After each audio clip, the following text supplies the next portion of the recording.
పెద్ద మనసు చాటుకున్నారు 2009కి చెందిన పోలీస్ బ్యాచ్. ఇటీవల తెలంగాణలోని కోదాడ జిల్లాలో జరిగిన రోడ్డు ప్రమాదంలో మృతి చెందిన ఆలమూరు ఎస్ఐ అశోక్ కుటుంబానికి అండగా నిలిచారు.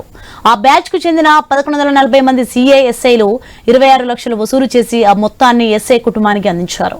పశ్చిమ గోదావరి జిల్లా నర్సాపురంలో జరిగిన ఎస్ఐ 11వ రోజు కార్యక్రమానికి హాజరై అశోక్ కుటుంబానికి అండగా ఉంటామని భరోసా ఇచ్చారు.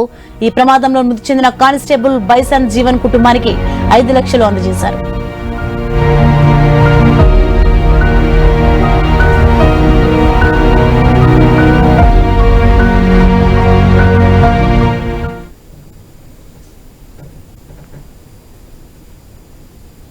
అశోక్ యొక్క మరణం ఏదైతే ఉందో మా బ్యాచ్ కి ఒక తీరని లోటు. అది మేము 2 రాష్ట్రాల్లో ఉన్న 1100 మంది ఆఫీసర్స్ కూడా దీన్ని చాలా పెయిన్ గా మేము ఫీల్ అవుతున్నాము.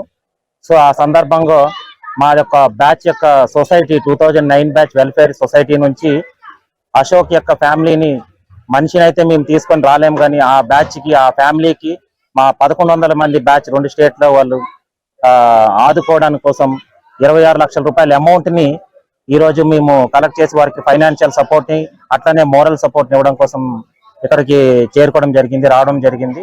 అట్లానే అతనితో పాటుగా ప్రాణాలు విడిచిన బ్లెసన్ జీవన్ కూడా వాళ్ళ ఆల్మూరు పోలీస్ స్టేషన్ పరిధిలో వాళ్ళ ఇంటికి వెళ్ళి అతని ఫ్యామిలీని కూడా మేము పలకరించి మొత్తం ఆ ఫ్యామిలీకి కూడా 5 లక్షల రూపాయల అమౌంట్ ని మేము మా యొక్క సొసైటీ తరఫు నుంచి ఇవ్వడం జరిగింది.